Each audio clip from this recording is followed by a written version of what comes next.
Hi అండి, అందరూ ఎలా ఉన్నారు? బాగున్నారనేది చాలా బాగున్నాను. మీరు కూడా బాగుండాలని కోరుకుంటున్నాను. వీడియో చూసే ముందు లైక్ చేయండి, సపోర్ట్ చేయండి. వేడి వేడి రాగి దోశ అండి, ఇన్స్టెంట్గా చేసుకోవచ్చు. మరి అది ఎలా చేశాను ఏంటి ఇప్పుడు వాటి కొలతలతో చూసేద్దాము. ముందుగా ఒక గ్లాస్ అయితే రాగి పిండి తీసుకున్నాను.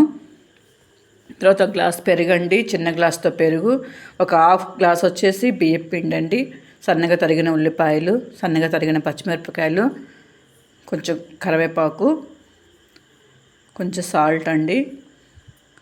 ఇది వచ్చేసి వాటర్ అండి, అంటే పెరుగు గ్లాసులో తీసుకున్నాను వాటర్, అందుకే వైట్గా ఉన్నాయి. మళ్ళీ ఏదో కలిపింది అనుకోమాకండి. ఇవన్నీ కూడా ఉండలు లేకుండా నీట్గా కలుపుకోవాలి. కొంచెం కొంచెంగా వాటర్ యాడ్ చేసుకుంటూ కలుపుకోవాలండి. మళ్ళీ ఒకేసారి వాటర్ పోసేస్తే జావ్ అయిపోతుంది. అందుకని చెప్పి కొంచెం కొంచెంగా వాటర్ యాడ్ చేసుకుంటూ ఉండలు లేకుండా నిదానంగా కలుపుకోవాలండి. మనకి రాగులు ఎంత ఆరోగ్యకరమో అందరికీ తెలుసు. రాగి దోశ అండి, చాలా బాగుంటుంది. ఎప్పుడైనా టిఫిన్కి ఏమీ లేనప్పుడు మనకి రాగి పిండి ఉందనుకోండి, ఇన్స్టెంట్గా చేసేసుకోవచ్చు. 10 మినిట్స్లో అయిపోతుందండి. ఈ విధంగా ఉండలు లేకుండా కొంచెం కొంచెంగా వాటర్ యాడ్ చేసుకుంటూ మనకి దోశ కన్సిస్టెన్సీ వచ్చేలాగా కలుపుకోవాలండి. చూసారు కదా నేను ఎలా కలుపుతున్నాను, ఆ విధంగా కలుపుకోవాలి నీట్గా. అయితే చాలా టేస్టీగా ఉంటుందండి, చాలా బాగుంటుంది.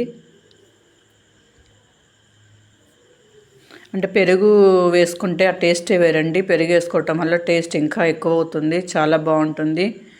ఒకవేళ ఇష్టం లేని వాళ్ళు స్కిప్ చేసేయచ్చు, వాటర్తో అయినా కలుపుకోవచ్చు, ఇబ్బంది ఏం లేదు. కాకపోతే పెరుగు వేస్తే ఆ టేస్టే వేరు, చాలా బాగుంటుంది. చూసారు కదా, ఈ విధంగా కలుపుకున్న తర్వాత ఒక 15 మినిట్స్ అయితే పక్కన పెట్టుకోవాలండి. అది కొంచెం నానాలి. నేనైతే పక్కన పెట్టేస్తున్నాను. చూసారు కదా, కొంచెం నానిపోయిందండి. ఇప్పుడైతే మనం దోశ వేసుకుందాము. ఈ విధంగా కలుపుకున్న తర్వాత ఒక 15 మినిట్స్ పక్కన పెట్టుకోవాలి. తర్వాత దోశ వేసుకోవాలి. ముందుగా ప్యాన్ పెట్టుకొని కొంచెం ఆయిల్ రాసుకొని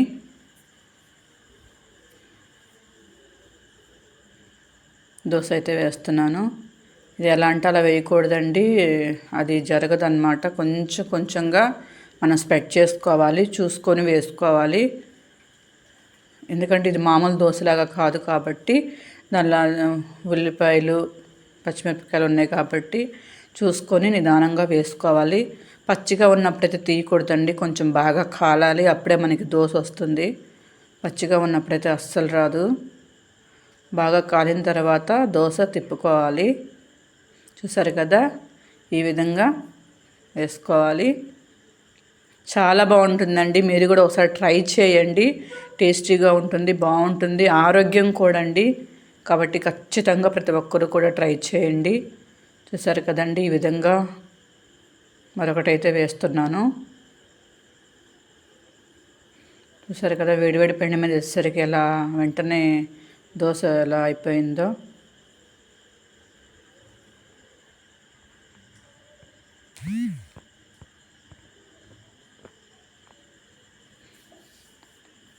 ఇది కూడా బాగా కాలిన తర్వాత తీసేసుకోవడమేను.